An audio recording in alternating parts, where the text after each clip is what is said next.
বিরতির পর স্বাগত। ইতিমধ্যেই প্রত্যেকটি রাজনৈতিক দল তাদের প্রার্থী তালিকা প্রকাশ করছে। তারই মধ্যে খবর, দ্বিতীয় পর্যায়ের প্রার্থী তালিকা প্রকাশ করতে পারে কংগ্রেস। আজ অর্থাৎ সোমবারই সেই প্রার্থী তালিকা প্রকাশ হবে বলেই খবর। দিল্লি থেকে প্রার্থীর ঘোষণা করবে এআইসিসির নেতৃত্বরা। বাংলা, ঝাড়খণ্ড, দিল্লি সহ একাধিক রাজ্যে প্রার্থী ঘোষণা করবে জাতীয় কংগ্রেস, এমনটাই কিন্তু খবর। সেই বিষয় নিয়ে বিস্তারিত জানবো। টেলিফোন লাইনে রয়েছে এক্সিকিউটিভ এডিটর নীল বণিক। নীল, দিল্লি থেকেই প্রার্থী তালিকার ঘোষণা করতে পারে এআইসিসির নেতৃত্বরা। দ্বিতীয় পর্যায়ের প্রার্থী তালিকা আজ প্রকাশ হবার সম্ভাবনা। কি মনে হয় সেই দ্বিতীয় দফার প্রার্থী তালিকায় কাদের নাম থাকতে পারে? তালিকা প্রকাশ করা হতে পারে এমনটাই এআইসিসি সূত্রের খবর। এআইসিসিও দ্বিতীয় দফার প্রার্থী তালিকা ইতিমধ্যেই রেডি করে ফেলেছে। এই দ্বিতীয় দফার প্রার্থী তালিকাতে কংগ্রেসের একাধিক হেভিওয়েটের নাম থাকতে পারে বলে এখনো পর্যন্ত শোনা যাচ্ছে। যেমন প্রদেশ কংগ্রেস সভাপতি, বাংলার প্রদেশ কংগ্রেস সভাপতি তথা লোকসভার দলনেতা অধীর চৌধুরীর কিন্তু নাম এখনো পর্যন্ত ঘোষণা করেনি এআইসিসি। সবাই জানে যে বহরমপুর কেন্দ্র থেকে অধীর রঞ্জন চৌধুরী অর্থাৎ এআইসিসি নেতা এবং লোকসভার দলনেতা প্রার্থী তিনি হবেনই, এবং তার হয়ে প্রচার অভিযান শুরু হয়েছে। শুধুমাত্র কোথাও এখনো পর্যন্ত তার নাম আনুষ্ঠানিকভাবে লেখা হয়নি। এইরকম বেশ কয়েকটি আসনে রয়েছে যেই আসনগুলিতে প্রার্থী তালিকা সেই সমস্ত আগের সাংসদরা তারাই পাবেন, এবং সাংসদরা যারা রয়েছেন এরকম 12 থেকে 13 জন সাংসদের নাম আজকে প্রকাশ করতে পারে এআইসিসি। এছাড়াও বেশ কয়েকটি রাজ্যে ইন্ডিয়া জোটের সঙ্গে তাদের একটা দ্বৈরথ চলছিল। যেমন বিহারের ক্ষেত্রে লালু প্রসাদ যাদবের যে দল, সেই লালু প্রসাদ যাদবের দলের সঙ্গে তাদের একটা দড়ি টানাটানি চলছিল। কিন্তু অন্যদিকে উত্তরপ্রদেশের যে আসন, সেই আসনে কিন্তু জোট প্রক্রিয়া কিন্তু 100% সফল হয়েছে সমাজবাদী পার্টির সঙ্গে। কারণ সমাজবাদী পার্টি তারাও জানে তাদের আসন যা আছে তা ধরে রাখতে গেলেই কংগ্রেসের সাহায্য ছাড়া তাদের কোনো গতি নেই।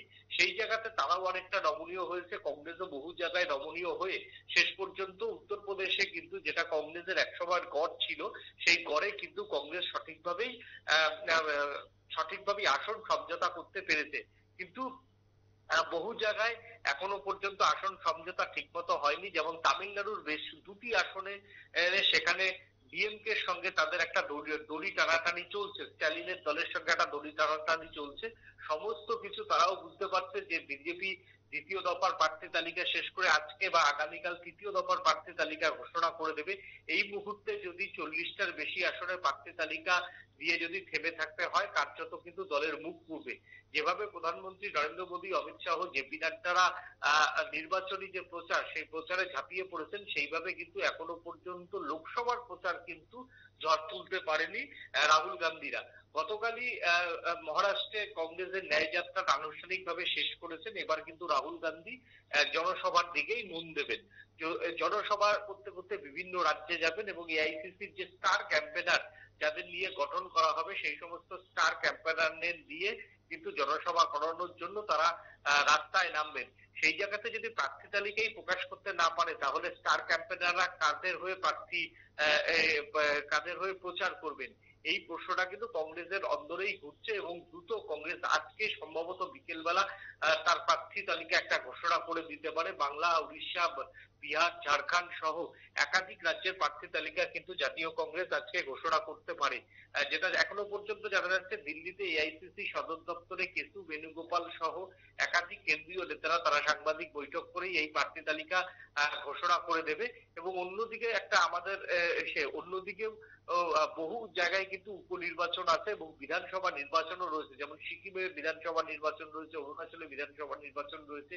সেই সমস্ত বিধানসভা নির্বাচনেও কিন্তু প্রার্থী ঘোষণাটা একটা বড় ব্যাপার।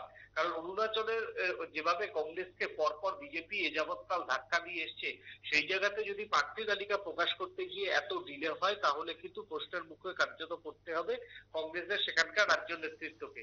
তাই কংগ্রেস নেতৃত্ব আজকে বেশ কয়েকটি উপনির্বাচনের প্রার্থী তালিকা এবং দুটি বিধানসভা নির্বাচনের প্রার্থী তালিকা এবং অন্তত 100টার উপর প্রার্থী তালিকা, লোকসভা আসনের প্রার্থী তালিকা আজকে ঘোষণা করতে পারে বলে এখনো পর্যন্ত সূত্রের খবর।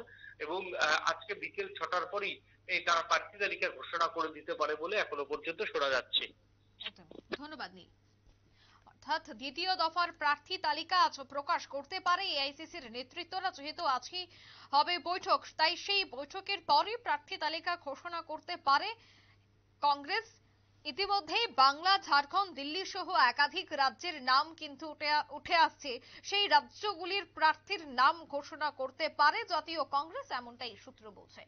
নিয়ে নিশ্চিত একটি বিজ্ঞাপন বিরতি, সঙ্গে থাকুন।